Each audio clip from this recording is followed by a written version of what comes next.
when you say something, you're talking to this therapist, you're like, I feel like I'm always going to fail. Like, I feel like I'm just not a good enough person. And then the clinician says, or says, mm-hmm, right? You are, because of this asymmetry of information, you are hyper attuned to basically the baggage you brought in with you, the projections that you have, the expectations you have.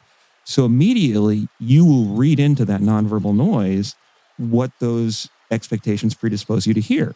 So you'll suddenly be like, how dare you say that I'm actually a bad person? How dare you agree with this? I'm just like, or like, you're just like my fucking dad saying that, right?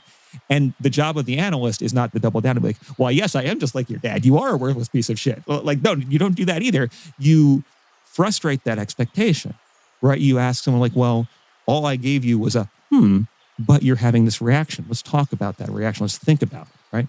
It's a distinction, and this is, I guess, a key one, is this idea that what happens in the transferential encounter as like defined by what's happening in the clinical space, and which is different from certain other types of transferences, is that the clinician is attuned, is trained to listen for those moments or those patterns or those sort of like the overall shape of the relationship between you and between the patient and the clinician, between the analyst and analyst and et cetera, and then not engage in acting it out.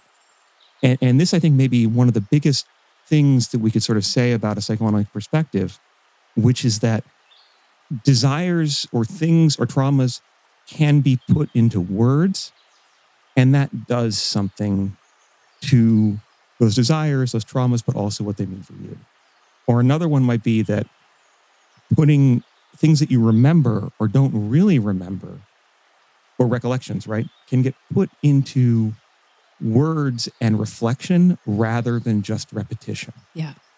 That interpretation and reflection can substitute for acting out.